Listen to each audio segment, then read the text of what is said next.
Misalnya seseorang bertobat. Dulu umatnya Nabi Musa ada yang menyembah anak sapi, ijel itu. Harus tobat. Itu tobatnya ekstrim betul. Kalau tobat sekarang kan cukup istighfar sama istighosah.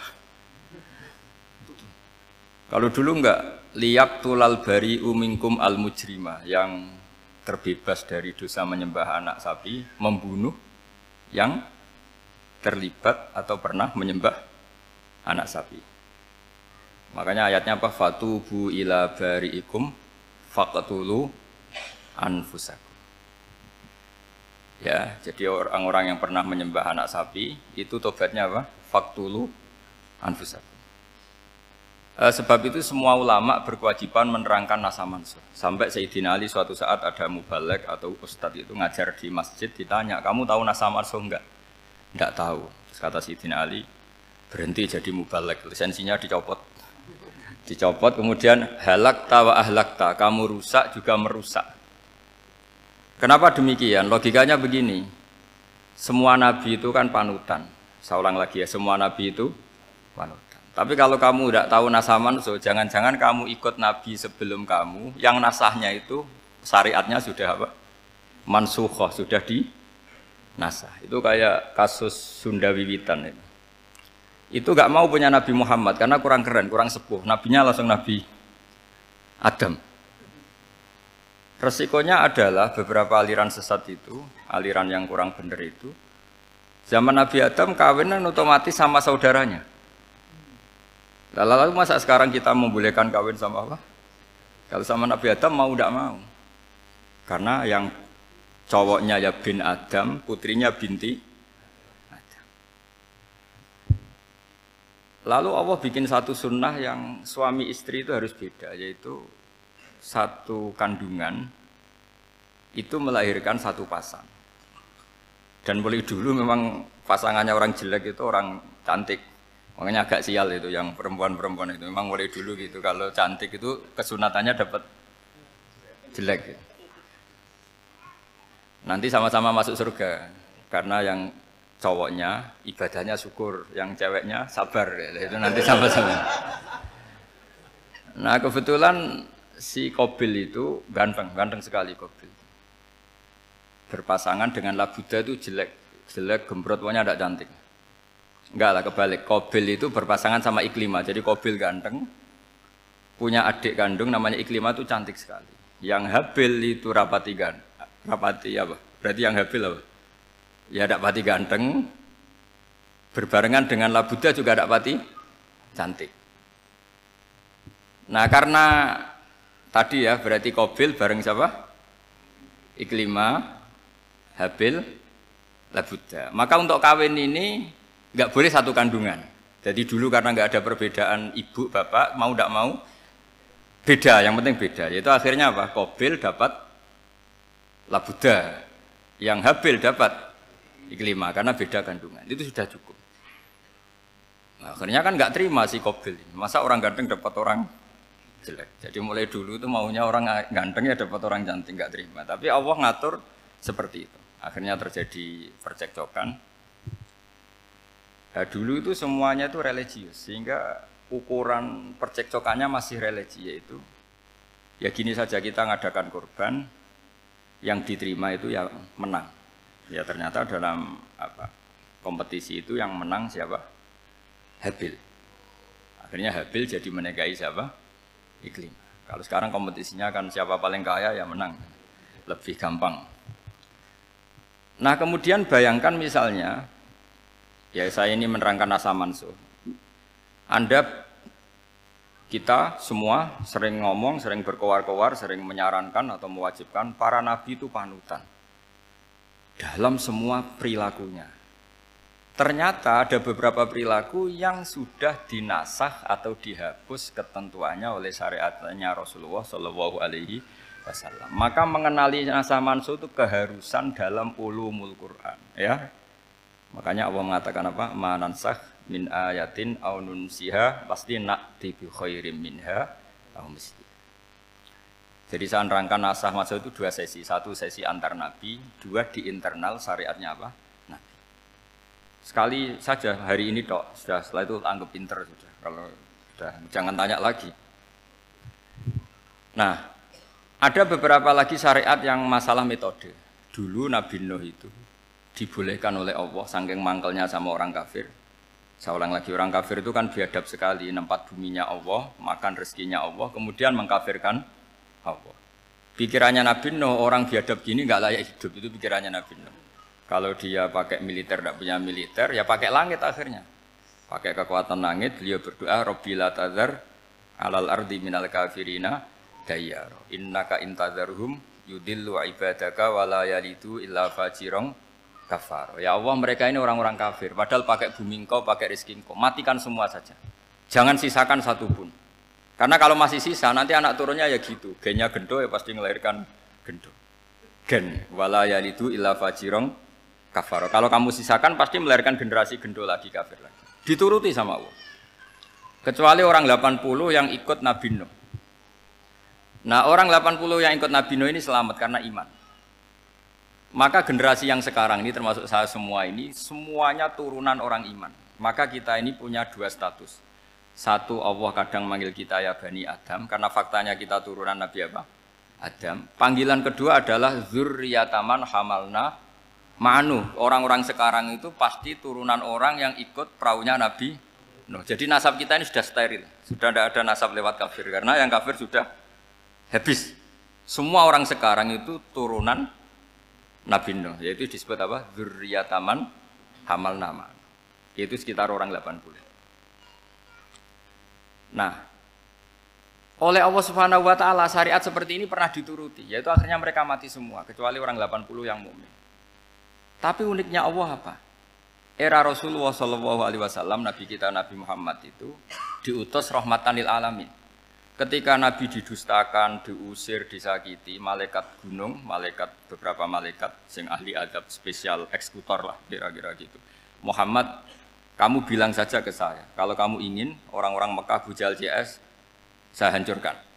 Tapi apa kata Nabi? Saya berharap kalau mereka belum iman, anak cucunya iman. Karena bagaimanapun sperma ya atau calon bayi atau calon keturunan itu kan ada fi aslabir rijal atau fi zuhurir rijal. Jadi kalau dalam ilmu agama itu gen manusia itu disimpan di apa zuhurir rijal apa di punggung lelaki. Nanti dipindah ke arhamin nisa. Logikanya gini. Ini dengerin ya. Logikanya gini, misalnya Abu Jahal itu di situ ada orang namanya Ikrimah, itu anaknya Abu Jahal, itu orang mukmin. Akhirnya ya jadi orang alim. Abu Lahab itu di rahimnya di apa punggungnya ada perempuan namanya Darrah, akhirnya juga orang apa? Mukminah. Saya berikan contoh. Khalid bin Walid itu anaknya Walid. Walid itu musuh besarnya Rasulullah, tapi di punggungnya ada orang bernama Khalid. Ini dengerin. Nah di punggung ini kira-kira Allah sudah tahu apa belum? Jawabannya sudah tahu. Artinya kalau ini mati atau kamu bunuh, kamu sebenarnya nggak bunuh orang kafir saja, bunuh calon orang mukmin yang sekarang masih bersemayam di punggungnya orang-orang kafir. Jadi bisa saja orang yang sedang kafir itu ada sekian apa calon generasi yang suatu saat mukmin. Itu syariat yang diajarkan ke Rasulullah SAW. Karena kasefnya Nabi, kasef itu satu kondisi di mana seorang Nabi itu dipertontonkan sesuatu yang nggak kelihatan. Itu dalam bahasa Arab kasef atau mukasyafah. Nabi dipertontonkan ternyata banyak orang kafir yang di punggungnya itu ada calon generasi mukmin atau muslim. Akhirnya Nabi nggak berani. Jangan bunuh. Mungkin bapaknya ada iman tapi anaknya iman. Betul, Abu Jahal punya anak Ikrimah, Abu Lahab punya anak Darrah, Walid punya anak siapa? Khalid. Itu mirip seperti kita, bapak era sholat, anak ETPK sholat, akhirnya bapaknya katut sholat. Banyak nggak di Indonesia, bapaknya tidak bisa baca Quran, anaknya hafid. Nah, itu kalau bapaknya kamu habis, tidak ada yang meselin. Makanya biarkan hidup saja. Nah, artinya gini, andai kan tidak ada ulama yang menerangkan nasa mansuh, dikira syariat Nabi Nuh itu abadan mu'abbadat, selamanya lama. Sehingga main teror sama orang kafir sah berdasar Nabi Nuh, padahal kita sudah ganti Nabi, yaitu syariatnya Rasulullah SAW. Masyhur itu ketika Nabi ngendikan, Saya tidak minta mereka dihukum, tapi ya Allah saya minta Allah mahdi qaumi fa innahum la ya'lamun. Mereka kafir itu karena tidak tahu. Sehingga ada periode. Loh kalau perang itu beda, perang itu konteksnya duel, itu tidak harus sama Abu Jahal, Abu Lahab. Ada penjahat mau bunuh kamu wajib perang enggak? Wajib. Penjahatnya meskipun muslim apa harus kafir? Meskipun muslim. Maka kata ulama fikih sebetulnya perang duel itu bukan syariat muslim sama kafir tok. Masih muslim sama muslim, misalnya ada orang mau merkosa istri kamu, terus dia pamit gini, saya muslim loh, beri hak loh. Enggak bisa. Saya penjahat loh, muslim, jadi kamu enggak boleh merangin saya, ngelawan saya kan muslim. Enggak bisa, tetap harus dilawan. Makanya kata ulama-ulama fikih, pertarungan sama musuh itu tidak harus sama orang kafir. Orang muslim pun yang mengganggu kehormatan kita, misalnya mau merkosa istri Anda, itu harus dilawan. Makanya Nabi ngendikan mangkutilah duna mali fahuwa syahid, mangkutilah duna harimi fahuwa syahid. Orang yang mati karena membela kehormatan keluarganya atau hartanya, maka dia mati syahid. Dan penjahat yang mati ini muhaddarun damu, diabaikan sehingga enggak kena kisos, pembunuhnya enggak kena. Misalnya ada penjahat mau bunuh kamu duel, menang. Kamu enggak kena kisos karena ini muhaddarun damu, diabaikan kehormatannya. Padahal dia muslim, apa? Muslim. Ini perlu. Jadi ini mengaji ini agak jelimet tapi gampang. Kan kalau paham enggak paham selesai, jadi anggap aja selesai itu.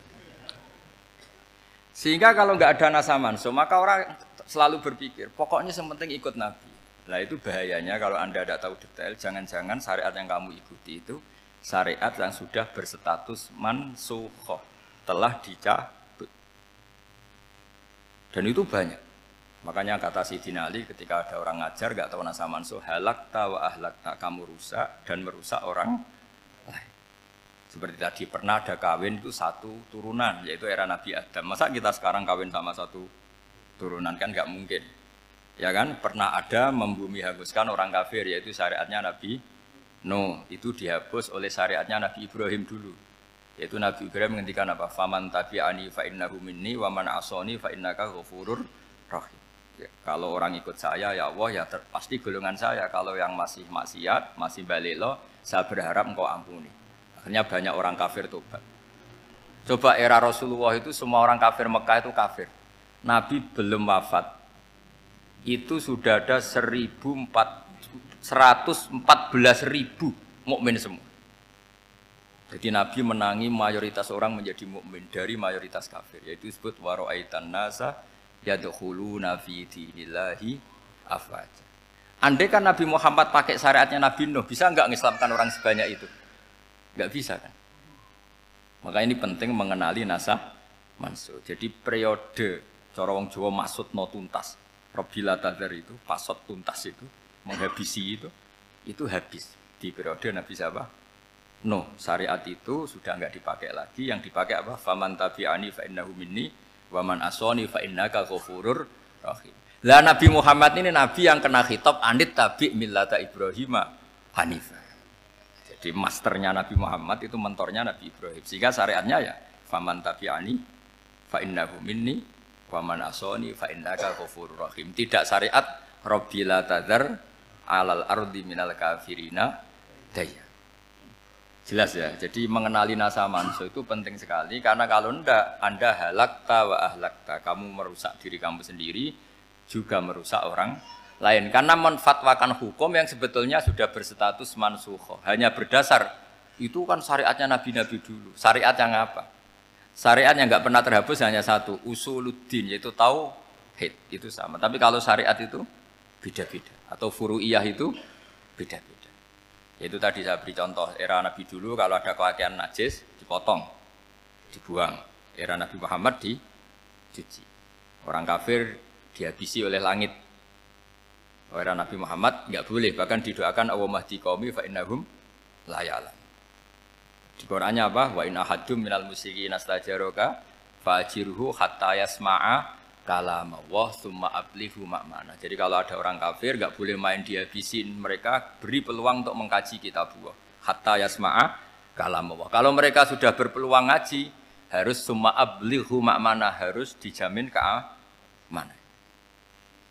Ya, karena apa? Dzalika bi annahum qaumul la ya'lamun. Bagaimanapun mereka memang karena tidak tahu. Nah, kenapa tidak tahu? Enggak. Karena tadi mereka tertutup oleh kultur yang beratus-ratus tahun. Mbah-mbahnya mereka menyembah batu, menyembah berhala. Ya tahunya itu ya Tuhan. Bagaimana Anda bisa menjelaskan sesuatu yang sudah beratus-ratus tahun kan tidak gampang. Maka ada periode dimaklumi, apa? Kalau era sampean kan, mosok waktu disembah saking gobloknya orang, kamu lahir kan sudah nyembah Allah, tidak nyembah batu. Bayangkan kalau kamu jadi mereka. Wong perut kamu saja disuruh makan pizza sakit kok, karena saking lamanya makan sambal kan gitu.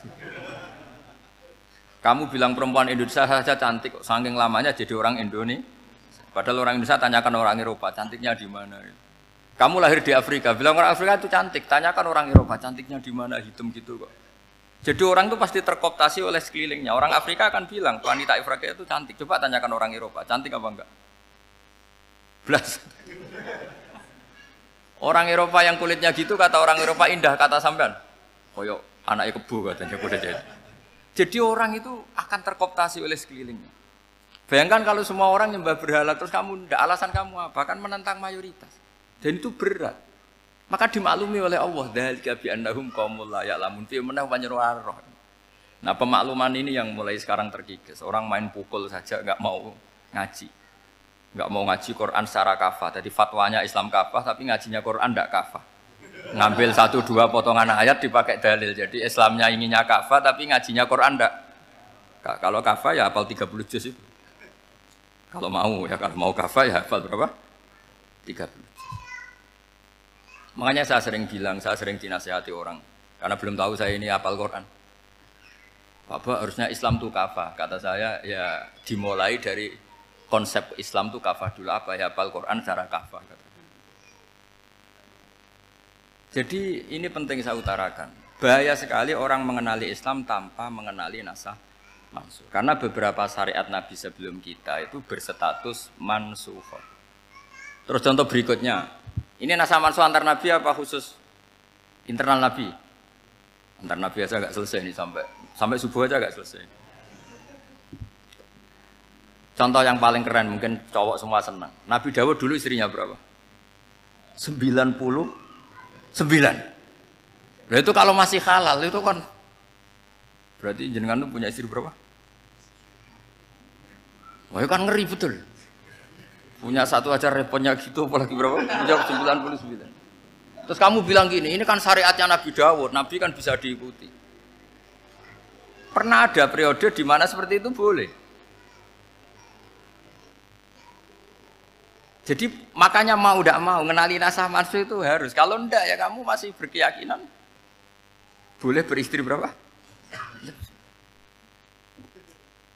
Nah ini penting saya utarakan, makanya Sayyidina Ali itu kalau ngetes calon mubalek, kira-kira kalau Kemenak dulu inginnya apa? Sertifikasi apa?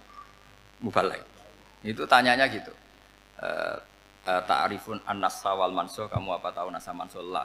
Jawabnya Sayyidina Ali, halak tahu ahlak tahu, kamu orang yang rusak. Karena tadi, takutnya ada syariat yang sudah mansukhah dipakai. Itu tadi misalnya kita ini tidak umatnya Nabi Nuh, tapi pakai syariat Robbila tadar alal ardi minal kafirina. Terus ketiga begini, misteri manusia itu. Dan ini kita tidak pernah tahu sampai kiamat, tapi ini ilmu harus kita diskusikan. Misalnya saya ini namanya Bahauddin. Saya sekarang hidup sampai 2019 sekarang. Kan hanya Allah yang tahu berapa turunan saya sampai kiamat dan statusnya kayak apa. Donald Trump juga gitu. Donald Trump itu sekarang kafir, tapi kita tidak pernah tahu nanti turunan keberapa ada yang Muslim. Lah turunan yang calon Muslim ini diletakkan di mana kita tidak tahu. Yang jelas kalau kamu bunuh itu katut itu. Artinya gini, logika membiarkan orang kafir itu ya ada logikanya. Nah, logika membunuh karena mereka mau membunuh kita ya ada logika fikihnya karena kalau kita ada membunuh dibunuh. Makanya semuanya hukum ini terus bergantung al-hukmu yaduru ma'ilatihi wujudan wadan.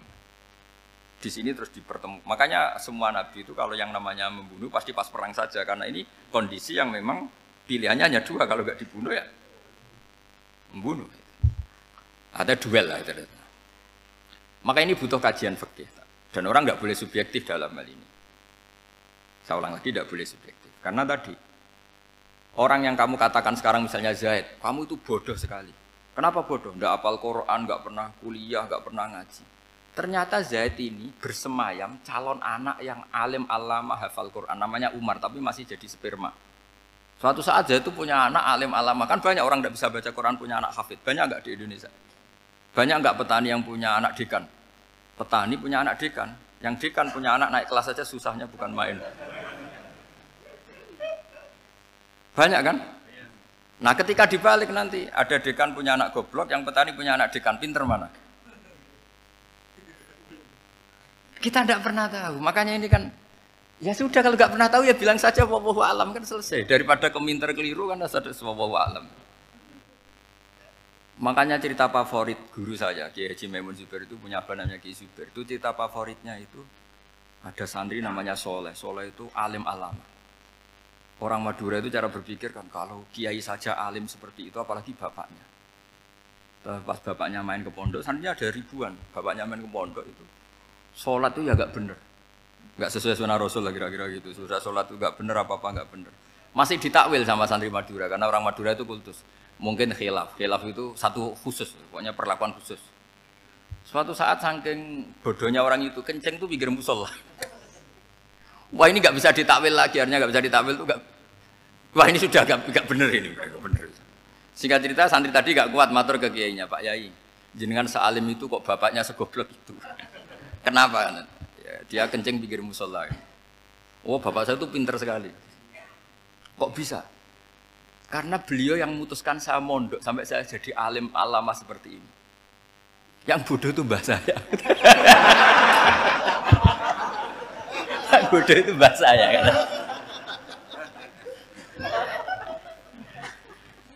Artinya gini, sekarang misalnya Anda dekan atau Anda rektor atau Anda profesor atau Anda kiai top mubalek kondang. Anda mubalek kondang terus punya anak, gobloknya bukan main atau apalagi anaknya ketangkep KPK. Yang satu anaknya orang bodoh jadi dekan. Kalau kompetisi ini pinter mana coba? Ada ahli metodologi tapi anaknya itu terlibat narkoba. Yang ini petani utun, anaknya dekan, kira-kira kalau dikompetisikan pinter mana? Anaknya pinter petani tadi gitu. Yang ketika petani kamu vonis bodoh gitu. Tapi siapa tahu kalau ini menyimpan calon. Paham ya? Kita tidak pernah tahu. Makanya Quran selalu ngajari dalam ilmu sosial itu wa in adri la'allahu fitnatul lakum wa mata'un ila. Dalam ilmu sosial itu kita harus jawab tidak tahu. Karena mobil. Makanya saya tadi pagi ngaji di direktorat saya bilang, saya pernah diprotes orang, Gus kamu udah jelas 01 apa 02. Ya saya jawab gitu, manusia itu makhluk yang paling gak jelas. Gitu. Sekarang soleh suatu saat bisa saja gak soleh. Yang sedang gak soleh suatu saat soleh. Sesuatu yang mungkin rubah kok kamu fanatik itu gimana? Nalarnya itu gimana? Coba kita tahu dulu, Wahsy itu pembunuh Hamzah, akhirnya mati mukmin ya enggak? Padahal orang yang sangat dibenci Rasulullah karena membunuh Sayyid siapa? Hamzah. Sa'labah yang tukang itikaf di masjid, akhirnya su'ul khatimah. Kita tidak pernah tahu. Nah kalau nggak pernah tahu ya tidak usah terlalu fanatik biasa saja. Kayak jenengan seneng saya itu ya saya tidak tahu sampai kapan ya tidak tahu. Saya seneng sampai kapan ya tidak tahu. Kayak suami istri itu. Pas nikah harmonis bulan madu sampai kapan bertanya. Yang jelas paling awet itu pasangan jelek itu pasti nggak awet. Makanya jadi guyonan tuh. Pasangan itu jangan baik-baik gak awet, kalau jelek itu awet. Ternyata maksudnya cantik sama ganteng. Itu suatu saat pasti jadi jelek. Yang jelek sama jelek pasti jelek terus. Makanya jadi guyonan. Kalau pasangan jelek itu awet katanya. Tapi kalau pasangan baik, ternyata baik wajahnya itu pasti gak awet. Suatu saat pasti jelek. Tapi yang jelek awet. Karena mulai dulu ya jelek sampai itu. Awet jeleknya maksudnya bukan. Ya jelas ya, jadi saya mohon sekali ini ilmu. Sampai ndak urusan, ini bukan urusan cocok ndak cocok, tapi ilmu. Ilmu harus kita dengar bahwa syariatnya para nabi itu yang sifatnya furu'iyah, tidak usuliyah, tidak tauhid itu potensi rubah. Sehingga mengkaji nasab mansukh itu satu keharusan seorang ulama. Makanya setiap ada syariat nabi, hal hadis syariah mu'abbadah amla, mansukhah amla. Karena potensi itu tinggi. Kita tahu dulu semua nabi sholat menghadap apa? Baitul Maqdis. Era Rasulullah dipindah ke Ka'bah. Tapi kalau kamu katakan total Baitul Maqdis ya tidak juga. Nabi Ibrahim mulai dulu madhabnya ke Ka'bah. Tapi kalau Nabi Musa ke Baitul Maqdis. Terus kamu bilang ini 0102 ya ada memang syariat jadi sesuatu yang furu'iyah. Nah, kenapa ini furu'iyah? Jawabannya sederhana. Ketika seseorang menghadap Ka'bah itu menghadap batu apa menghadap Allah? Allah. Ketika menghadap Baitul Maqdis hakikatnya menghadap Allah apa menghadap Baitul Maqdis? Allah. Maka menghadap Ka'bah itu sebenarnya masalah furu'iyah. Yang masalah usuliyah adalah inni wajjahtu wajhiya lilladzi fataras samawati wal ardh. Yang permanen adalah menghadap Allah Subhanahu wa ta'ala. Cuma secara prosedur syariatnya secara zahir menghadap Ka'bah.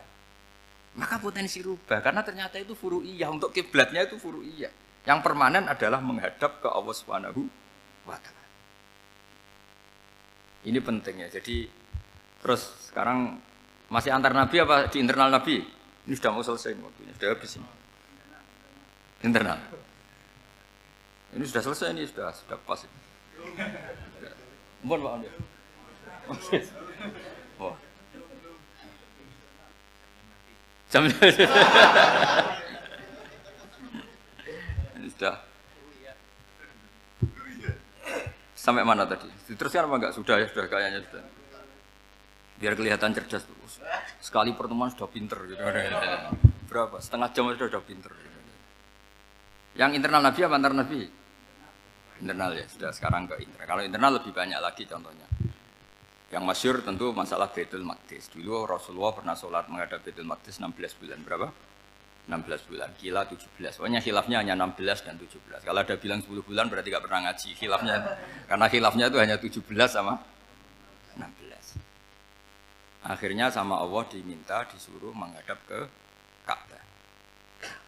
Saya ulang lagi, itu tetap masalah antar nabi sebetulnya. Begini, makom itu kalau dalam bahasa Arab bukan kuburan. Kalau di Indonesia kan makomnya Sunan Bonang itu kan kuburan. Kalau makom dalam bahasa Arab itu sesuatu yang pernah dipakai singgah itu namanya apa? Makom. Lalu Rasulullah itu pertama di Medina itu madhab Baitul Maqdis itu 16 bulan. Orang Yahudi senangnya bukan main. Sampai mereka bilang gini, Muhammad tuh gaya-gaya nantok punya agama baru, tapi kiblatnya ikut kita. Baguslah anak itu katanya, masih tahu diri katanya. Bagus katanya itu masih tahu diri. Jadi senangnya bukan main orang Yahudi. Karena kiblatnya Muhammad sama dengan mereka. Ya tentu mereka jangkar Muhammad, bukan Sayyidina Muhammad atau Rasul Muhammad karena mereka masih enggak iman. Nabi itu ya agak tersiksa karena beliau secara gen turunan Nabi Ibrahim dan kiblatnya Ibrahim itu Ka'bah. Agak tersiksa tapi sami'na wa ata'na tetap madhab ke Baitul Maqdis berapa? 16 bulan. Suatu saat Nabi Muhammad itu disuruh madhab Ka'bah. Ini dengerin. Akhirnya madhab ke Ka'bah. Apa yang terjadi? Orang Yahudi komentar gini, Muhammad itu gimana? Dia di perantauan, rindu sama keluarganya. Terus rindunya itu diaplikasikan jadi perilaku agama. Jadi dia madhab Ka'bah dianggap kangen. Kayak saya kan orang Rembang. Rembang itu apanya Jogja? Timurnya apa-apanya? Nggak, Jakarta itu mana? Jakarta itu? Barat sana ya? Ibaratnya saya orang Jakarta, terus merantau di Jogja. Dulu kiblatnya itu menghadap ke timur. Terus ketika madhab ke barat kata sampean, wah itu padune kangen apa? Keluarga. Juga kurang ajar orang Yahudi. Jadi orang Yahudi itu memang paling pinter bully. Makanya kalau sampean tukang bully itu ya agak-agak ya enggak. Saya enggak ngomong agak ya, pokoknya agak-agak ya. Pinter bully orang Yahudi. Makanya enggak ada orang debat sepinter orang Yahudi. Yang bisa ngalahkan hanya Tuhan itu. Orang Yahudi yang bisa ngalahkan hanya Tuhan. Sayyidina Ali orang paling terkenal cerdas. Itu kalau sama orang Yahudi itu pusing. Karena ya apa logikanya itu? Saya beri sekian contoh. Ada orang Yahudi tanya gini, Muhammad, kalau kambing mati itu yang bunuh siapa? Ya Allah, mati langsung itu. Agama kamu itu aneh, Mak. Yang langsung sentuhan Allah haram, tapi yang lewat tangan-tangan jahil manusia malah halal. Harusnya itu yang halal kan orisinal, langsung Allah yang bunuh. Jadi utaknya itu aneh, dari cara berpikir itu aneh. Nah cara sampean ini kan, nak halal pangan kue. Tapi Nabi kan nggak boleh bertutur kata kasar gitu. Kalau yang jadi Nabi saya untalan ngono kan gitu.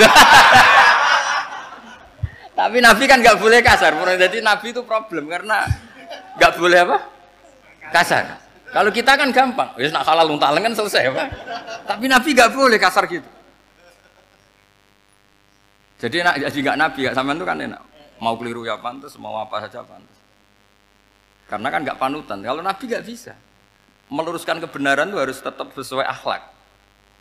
Ya, jadi agak kerepotan. Makanya punya Umar alhamdulillah ada yang nggak perlu aturan itu. Jadi enak. Jadi ya itu memang aturannya harus itu. Coba Nabi itu perang tapi nggak boleh bunuh. Kayak apa susahnya? Beliau jadi sasaran tembak tapi nggak boleh bunuh. Kalau sahabat kan enak, duel, relax, santai, bisa tarung. Kalau Nabi nggak boleh. Makanya Nabi meskipun ikut perang terus nggak ada sejarah orang yang dibunuh. Ya, hanya satu peristiwa itu pun dibaca orang kafir, ditangkis Nabi, pedangnya kembali ke dia mati. Tapi nggak ada yang Nabi. Karena Nabi kalau pembunuh nanti itu terus kayak pendekar kan susah juga punya Nabi kok. Habis perang misalnya Nabi tanya, Muhammad habis perang berapa? 1000. Ya repot juga punya Nabi mantan apa? Pembunuh meskipun yang dibunuh orang kafir, tapi kan kayak apa ya? Fitrah manusia itu akan menolak kepemimpinan orang yang gitulah pokoknya nggak bisa diterangkan itu. Makanya Nabi itu nggak pernah bunuh meskipun kayak apa musuhnya tapi nggak pernah bunuh. Untungnya di sekeliling orang-orang yang tadi. Jangan bilang tuh suka bunuh ya, pokoknya perang gitu ya. Perang dengan bunuh itu beda loh. Ya. Kalau perang itu fair apa? Fair.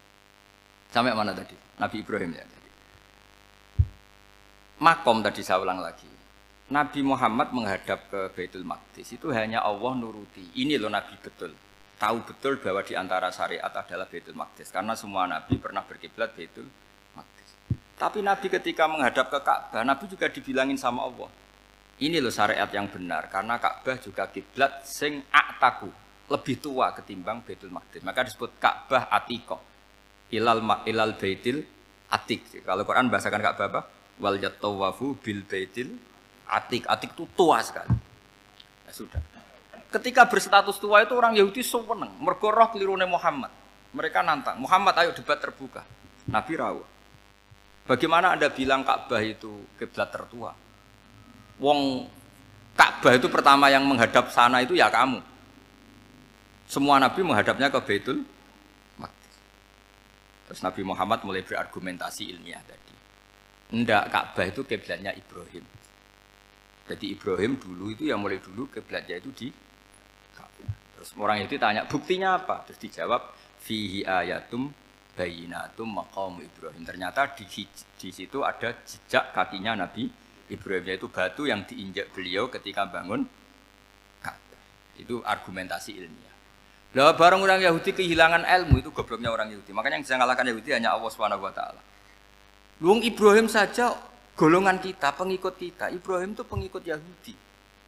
Wah, itu Nabi mulai senyum-senyum, mulai tertawa-tawa. Wih, ku goblok orang terdidik. Karena itu ibaratnya kayak kamu bilang Soekarno itu pengagum Puan Maharani. Kira-kira seperti itu. Soekarno itu pengikut Puan. Karena Yahuda itu Yahuda bin Yakub bin Ishak bin Ibrahim. Saya ulang lagi ya, nasabnya Yahudi apa? Yahuda bin Yakub bin Ishak bin Ibrahim. Jadi Ibrahim itu mbah keempat dari Yahuda. Tapi karena mereka kalah debat, Ibrahim itu pengikut Yahudi. Itu sama dengan bilang apa? Soekarno itu pengikut Puan Maharani. Itu kan jadi aneh.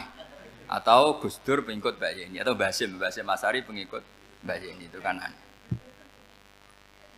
Wah, akhirnya sama Allah diingatkan. Makanya ada ayat ha antum haula hajatum fi malakum bi ilm falimatu hajuna fi ma laysa lakum bi ilm. Perjanjian debat ini semuanya harus ilmiah. Tapi kenapa perdebatan Anda malah ndak ilmiah? Akhirnya orang Yahudi iftadohu, malu semua.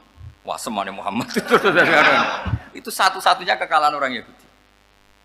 Tapi ayat-ayat seperti ini itu enggak populer. Ayat ha antum haula'i hajastum fi malakum bi ilm falimatu hajuna fi ma laysa lakum bi. Jadi Islam betapa hebatnya Islam. Kalau debat harus ilmiah.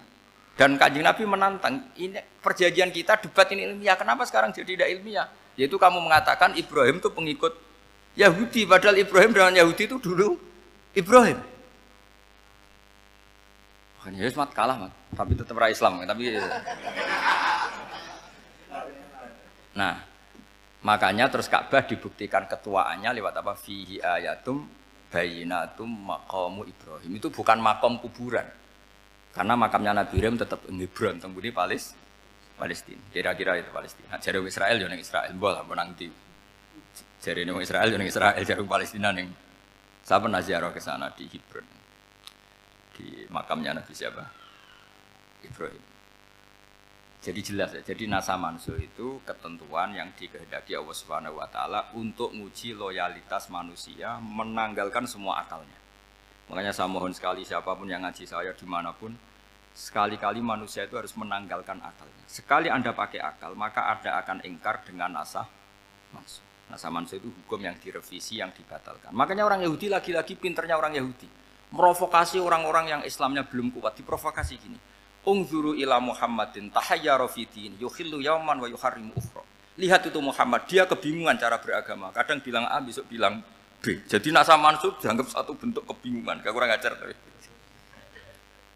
Wah, akhirnya sebagian orang yang murtad. Makanya nasa mansuh itu satu peristiwa yang menjadikan banyak orang murtad. Karena diprovokasi orang Yahudi bahwa itu bentuk kebingungan Muhammad. Akhirnya terus saya qulu sufaha'u minan nasi ma wallahum an qiblatimul lati kanu 'alaiha. Nah, kelirunya orang Yahudi adalah ternyata nasa mansuh yang dipilih Rasulullah itu semuanya ada di Taurat dan Injil. Termasuk di Taurat dan Injil disifati dan Nabi yusolli ilal qiblatin, bahwa Nabi ini akan bersolat dengan dua kiblat. Makanya tetap ditantang. Kul fa'tu bitaurati fatluha in kuntum shadiqin. Kalau kamu tidak percaya bahwa saya ini orisinil, ayo bareng-bareng mengkaji Taurat. Tapi mereka tidak siap mengkaji Taurat. Karena Taurat semuanya mendukung Rasulullah Muhammad SAW. Fatluha in kuntum shadiqin. Makanya ini penting sekali ngaji. Jadi perdebatan itu macam-macam. Dan itu pinternya orang Yahudi. Ungzuru ila Muhammadin tahayyara fi dini yukhillu yawman wa yuharrimu ukhra. Ini penting sekali. Makanya nasa mansuh itu uji loyalitas. Itu Imam Malik kalau mencontohkan ke Imam Syafi'i. Saya berisikan contoh fikih. Ini saya melanggar waktu ini. Ini sudah berapa? Saya yang tidak mengesahkan diri saya. Ya misalnya ini ya, ini kertas saya bawa ya, ini kertas saya bawa. Terus ini tak kasih uang misalnya. Uang 100.000. Atau kalau contoh Imam Syafi'i dulu dididik Imam Malik begini. Ya Syafi'i, kalau kamu punya dua budak, dua pembantu, kalau dulu kan masih ada budak, dua pembantu lah kira-kira. Seneng mana, yang cerdas sama yang goblok? Seneng yang cerdas. Kalau yang nurut sama yang bantahan, seneng yang nurut. Nah, yang nurut itu yang goblok. Makanya tinggal dibalik saja. Kamu tak beda ya. Seneng mana punya istri yang cerdas apa yang goblok? Coba jawab.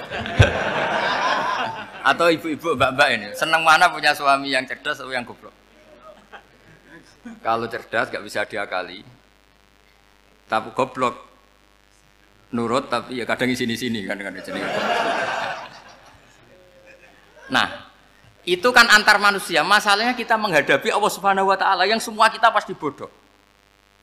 Kita menghadapi Allah Subhanahu wa taala yang semuanya kita pasti bodoh. Allah jelas ngendikan wa kanal insanu dzaluman jauhlah. Manusia itu banyak dolimnya. Dolim itu sifat mubalaghah.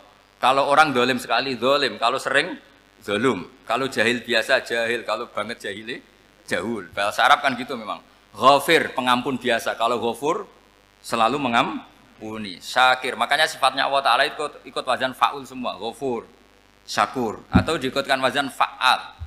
Kalau goblok biasa jahil, goblok banget jahal kan gitu. Kafir biasa kafir, kalau kafir banget kafar. Ya, jadi wazan balagha itu bisa fa'al, bisa fa'ul ya.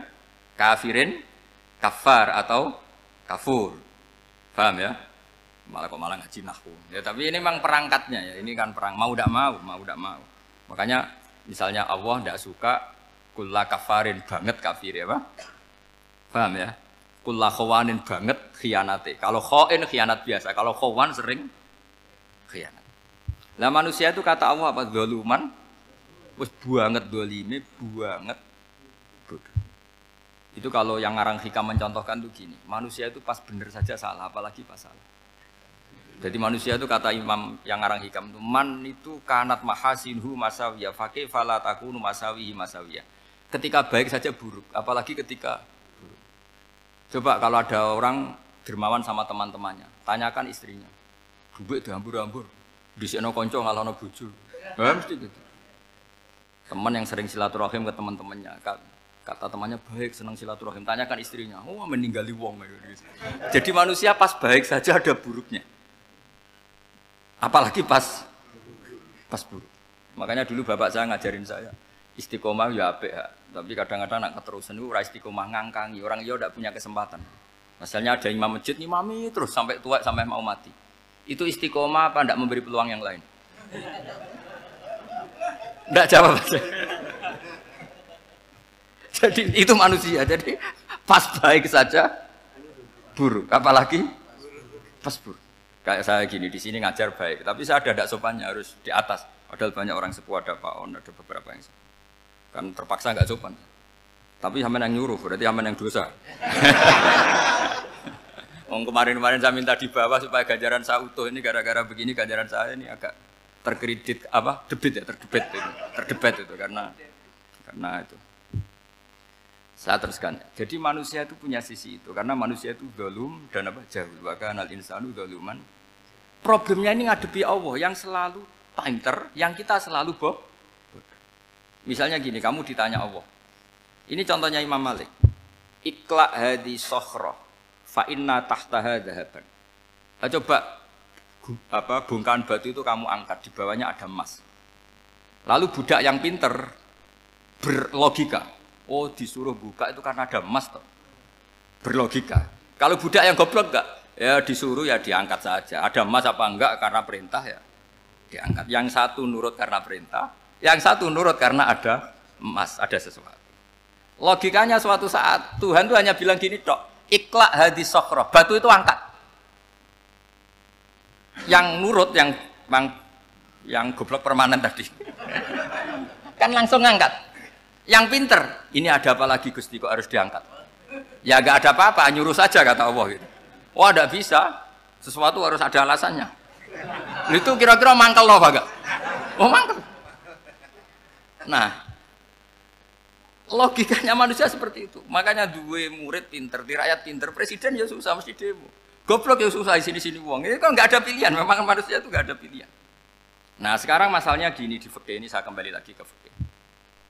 Pertanyaannya secara fikih begini. Misalnya iddah.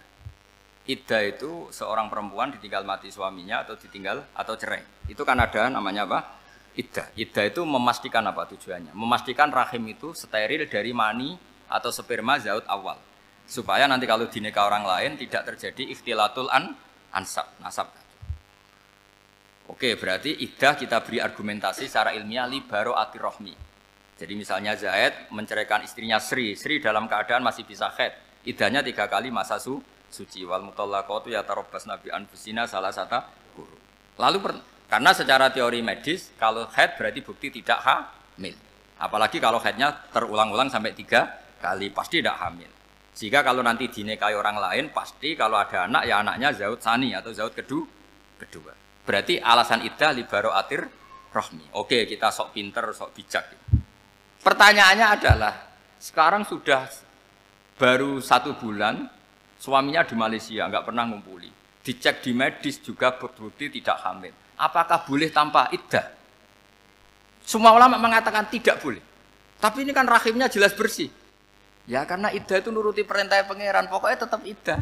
3 kali masa suci, 3 kali masa suci atau masa haid, itu ada perdebatan ulama. Tapi kan ini terbukti bersih Gus. Meskipun terbukti bersih, kata Allah harus iddah 3 bulan atau berapa? Kira-kira 3 bulan, 4 bulan ya tetap harus iddah. Kowe milih mana? Sok pinter, Gusti. Berhubung ini, pangeran mbok terangno gitu. Berhubung. Jadi Tuhan apa mbok wari? Berhubung Gusti ini jelas steril dari sperma zaut awal. Enggak usah iddah Gusti. Sama aja kamu disuruh majikan kamu ikhla hadis sakhroh, berhubung enggak ada apa-apa, enggak usah ya. Kira-kira mangkel ndak budak yang seperti itu? Mangkel. Maka dibutuhkan kebodohan dalam beragama. Betul itu memang. Makanya Nabi itu unik, pernah bilang itu gini, aksaru ahlil jannah al-bulhu, aki-aki penduduk swarga itu al-bulhu, wong goblok-goblok. Maksudnya goblok yang jenis ini, bukan goblok betulan maksudnya. Maksudnya goblok jenis ini itu ya tetap pinter, tapi pinternya dibuang. Pura-pura goblok demi samina. Jadi saya misalnya kok pinter dan goblok tadi sekaligus. Pinter dan goblok. Ya bah ikhla hadis sokhroh fa inna tahtaha dhahaban. Tak angkat karena saya tahu di bawah ada emas. Tapi di hati saya sajane ya mergo perintah. Suatu saat kok disuruh Allah ikhla hadis sokhroh, perintah ya tak angkat ya sudah. Jadi ya pinter ya goblok.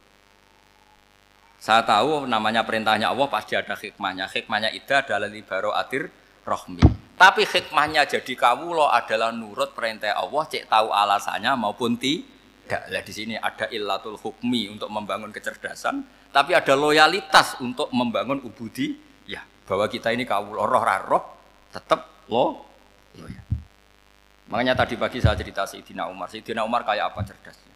Tapi tetap ubudiyah. Yaitu Rasulullah SAW sering dibully orang kafir. Muhammad tuh gaya-gaya nantok. Wong ora oleh nyembah berhala, ora oleh nyembah watu, jebule dekne nyembah Hajar Aswad. Karena dilihat dari jauh kan tetap nyium Hajar Aswad. Coba kalau kamu lihat dari jauh, kamu sujud dari jauh kan kayak sujud sama batu. Makanya Sayyidina Umar karena orang kafir masih cara berpikir gitu, tiap nyium Hajar Aswad itu komentar gedumel. Alim tu annaka hajarun la tadurru wa la tanfa. Walau la anni ra'aitu Rasulullah qabbalaka ma qabbal. Aku ronake watu, ora mandoroti, ora manfaati. Kalau saja saya tidak melihat Nabi nyium kamu, saya tidak sudi nyium kamu. Jadi tidak berdoa, doa mustajab itu tidak gerutu. Karena apa? Umar tahu ini masalah secara tauhid. Kalau saya doa di depan Hajar Aswad nanti dikira syirik karena berdoa di depan batu. Tapi kalau saya tidak nyium, nyulayani sunnah Rasul, yaitu nyium Hajar, wis tengah-tengah nyium sambil gerutu, itu sudah kompromi. Ya nyium tapi gerutu. Kayak apa? Makanya ya cerdas tapi ya goblok tadi ya cerdas. Itu uniknya Rasulullah. Jadi muji orang pintar ya sudah lah. Tapi Nabi pernah dalam satu hadis mengatakan aksaru ahlil jannah al-bulhu. Aki-aki penduduk swarga itu orang bodoh. Artinya orang bodoh itu bukan bodoh betulan. Dia meninggalkan akalnya demi loyalitas ubudiyah. Nah, untuk menutup sesi ini terakhir betul tak tutup setelah ini selesai. Untuk menutup itu bukti begini, perang Badar itu perang yang nggak mungkin dimenangkan umat Islam karena orang kafir itu 1000 dengan pasukan full dengan peralatan perang full. Rasulullah itu tahun kedua Hijriah itu pasukannya hanya 313. Itu pun pedang itu untuk orang 5 itu hanya ada pedang 1. Jadi kalau mau dibaca orang, sih kamu nilai pedangnya aku. Itu kan nggak kebayang perang dalam keadaan seperti itu. Jadi mesti kalah, orang kok mungkin kalah mesti. Tapi Nabi tetap bilang, saya ini disuruh Allah perang, ya harus berangkat. Yaitu perang Badar. Kata para sahabat, ya Rasulullah ini nggak masuk akal, sudah nggak usah perang, ini nggak masuk akal, mau setor nyawa. Sudah gitu dadaan, nggak ada persiapan. Lucunya apa? Sahabat itu ketika Nabi tetap berangkat. La akhrujanna walau waqti. Nabi menginginkan saya tetap berangkat meskipun sendi. Setelah Nabi berangkat sekian meter, tuh sahabat ikut semua. Kata Nabi, lah kamu kok ikut? Ya ikut saja. Kata kamu mesti kalah. Ya anggap saja setor nyawa. Demi loyalitas pada jenengan. Itu makanya nggak ada periode sebaik periode sahabat. Tapi yang gerutunya jalan. Karena gerutu ini bawaan ilmiah. Makanya kita loyal sama presiden. Tapi yang nggak cocok ya gerutunya jalan. Tapi bawaan mencintai Indonesia tetap jaga stabilitas. Itu bawaan cinta Indonesia, bukan cinta pejabatnya kadang. Gerutunya jalan, tapi bawaan loyal sama Indonesia tetap mengaku. Bawaan loyal sama Rasulullah tetap ikut perang, bawaan akal karena nggak masuk akal ya gerutu. Dan itu uniknya Quran itu mengapresiasi itu dan dianggap nggak masalah. Saya bacakan ayatnya. Kama akhrajaka rabbuka min baitika bil haqq wa inna fariqam minal mu'minina lakarihun yujadilunaka fil haqqi ba'dama tabayyana ka'annama yusaquna ilal mauti wa hum yanzurun. Peristiwa Badar ada peristiwa kamu itu keluar untuk perang. Sahabat kamu ngikuti, tapi mereka lakarihun, nggak seneng sebetulnya. Karena nggak masuk akal. Ya geremeng tapi ya derek. Yujadilunaka fil haqq, mereka mendebat kamu dalam kebenaran. Jadi ya Rasulullah wong perang karuan kalah jenengan lakoni alasane nopo? Lah kok melok? Ya saya harus ikut jenengan Nabi. Itu unik. Kalau orang sekarang mana mau, kalau nggak masuk akal nggak mau melakukan.